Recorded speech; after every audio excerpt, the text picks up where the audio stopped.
final push to get this engine out of here. Brought the cherry picker up last night, got it in the garage. So right now we've just got to disconnect everything cradle-wise from the body, which includes like the brake lines, upper control arms, the upper parts of the shock. Then we can undo the motor mounts, hang the engine, drop the cradle down, and then we should be able to lift the engine straight out of there. So let's get busy.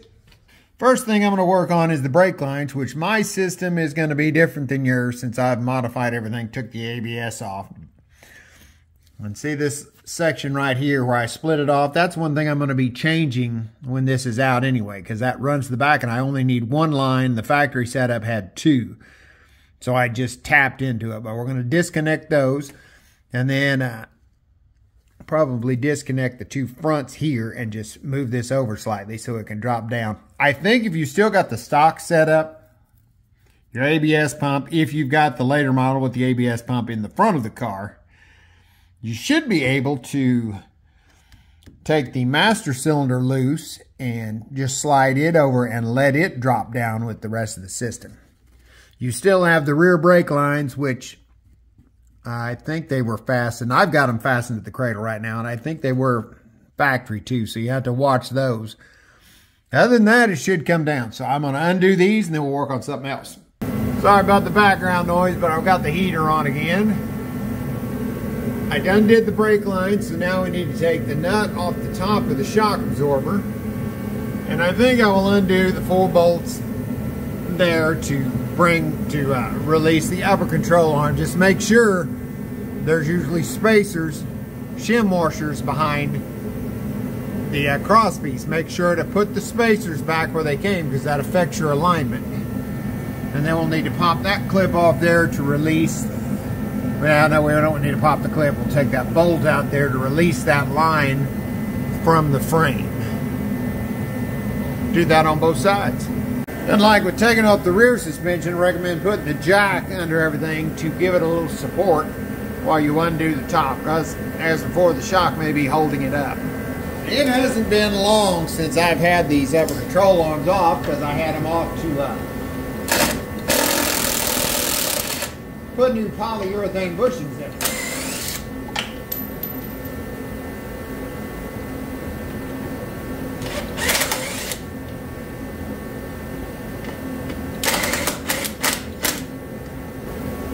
There's 2 of the spacers.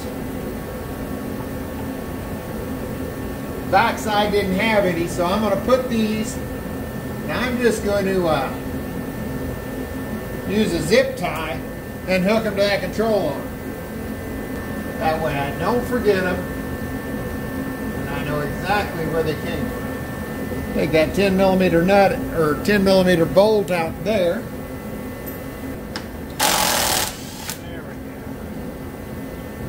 That will now drop down with the cradle. And after looking at it, I think I'll just take the bolts off the bottom of the shock because the top was trying to spin. And it's got some nuts that come up through the bottom of the control arm. All 13mm, just pop those out and that will come apart. Bolts came right out, lowered the control arm down. That is all free now. I'll do the same thing on the other side. Hey, I had an even better idea than zip tying the washers onto the deal. Just put the bolts back in the hole. Hang the washer on the bolt. That way I won't lose the bolts or the washers. I'm a little slow, but I figured it out. Just went in on both sides and pulled the nuts on the engine mount. So now, the only thing holding the cradle in is the 4 bolts that hold it to the frame, and the motor is just setting on there right now, so we need to get the cherry picker hooked up to the motor.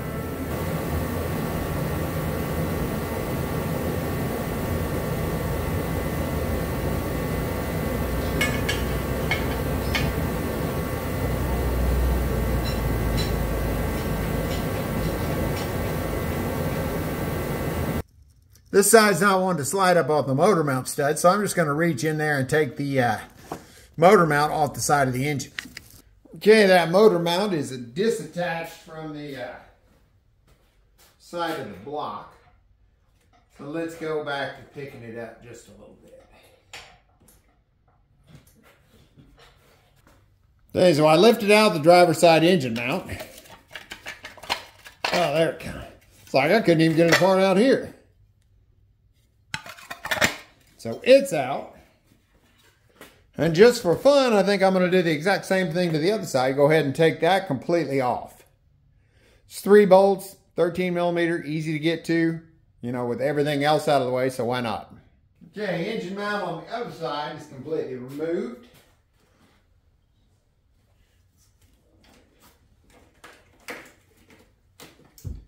I still have clearance everywhere. Not a terrible amount, but still a little bit. This is really surprising because the bat wing is up over the cradle already. The only thing that is holding me up is the balancer pulleys up against the fitting there for the power steering, and I could take that off. I'm thinking I should have started lifting this with it in that hole. I don't know if this is going to work, but you see that block right there? That's in between the frame and the leaf spring, and it's going up under the front of the engine. I'm going to see if I can't raise that up enough to clear that hydraulic line. Then if I can get it up enough to clear that, then I can slide the engine forward and it'll clear the firewall. No, I don't think I'm going to do that.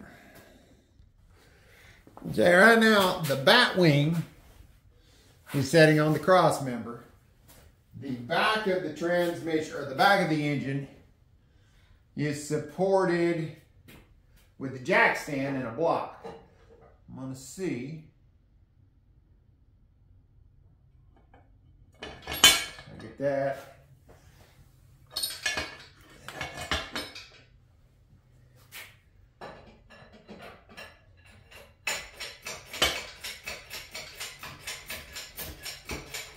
Now we'll see what happens.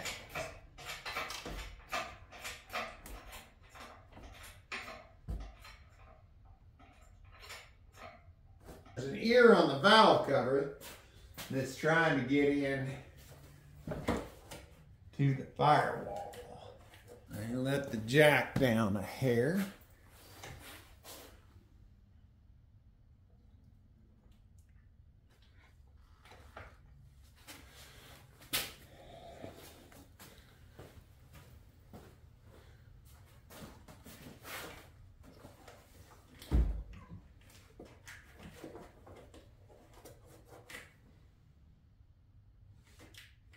Yeah, it's just the coil mount on the back sticks up way high. Let's just pull that valve cover off.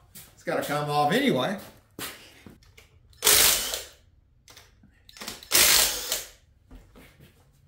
I know I ought to go ahead and just lower the cradle since I've got it ready to go, but I can figure out how to get this in and out without lowering the cradle.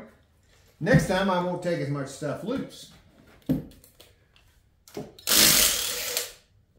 Oh yeah, that gained quite a bit of clearance.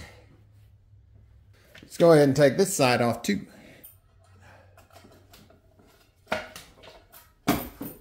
There we go. Okay, that's completely hanging now. And do you believe that?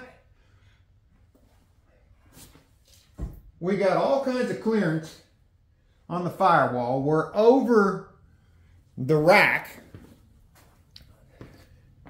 Let's see if that'll keep coming up out of there.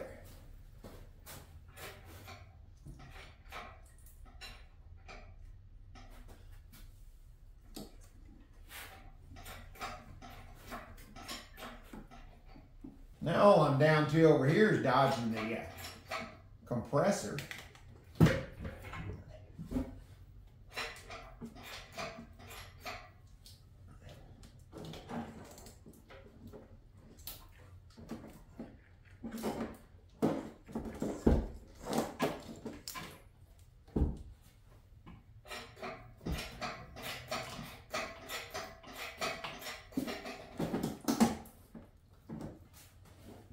Needs a little clockwise twist as it comes up.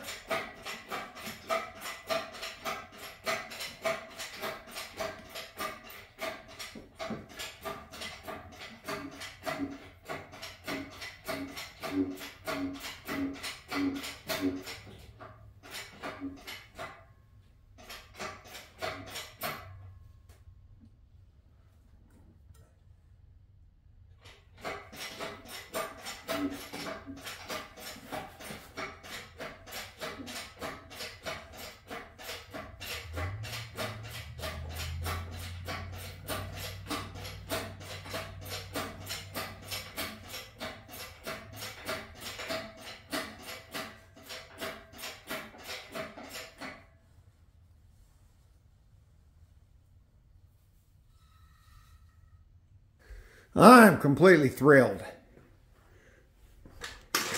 I really figured that was going to be a lot more trouble. If I had just started out by lifting it up, pulling the engine mounts completely out, and started with the lift in the first forward slot, I wouldn't have had any trouble at all. And that is with the rack still in place, the fitting still in place. I'm not sure why we had so much trouble on my buddies. But I mean, we had lowered the cradle, he had the rack out, and we still couldn't get that thing in and out of there. His is an 01 model, but I don't think anything else would have been changed. But yeah, that came out no problem. Now I just wish I hadn't undone all the suspension, but that didn't take but a few minutes. Now all I need to do is gently roll this out.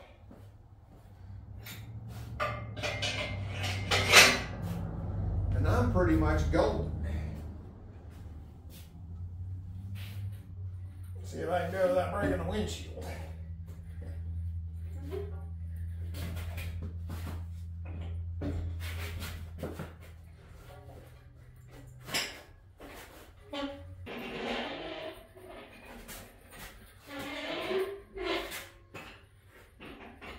And there she is, all pulled out.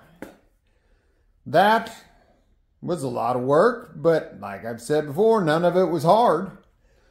And honestly, it wasn't bad at all. No lift, jack stands, basic tools, comes right out. Like I said, next time I won't even undo any of the suspension. I didn't lower the cradle, didn't remove the rack. Just bring it up at an angle, comes right out. Or mine did. I got to call my buddy and I got to compare notes, see what we did wrong on his. Tomorrow, the weather's supposed to be a little bit nicer. At least tomorrow it's supposed to be about freezing. So I'm going to get the tractor out. I'll put that on an engine stand. We're going to take it over to the other garage where I have more room to disassemble it. We'll get it torn down, see what I need as far as parts, and as soon as we get some parts, we'll start putting it back together. In the meantime, I'll be working on some deletes and cleaning and everything on the car while I'm waiting for the parts. But I'm happy. That came out nice. These are, I don't think they're hard to work on. So like and subscribe if you want to keep up on the LS6 build and the reinstall. And thanks for watching. Catch you on the next one.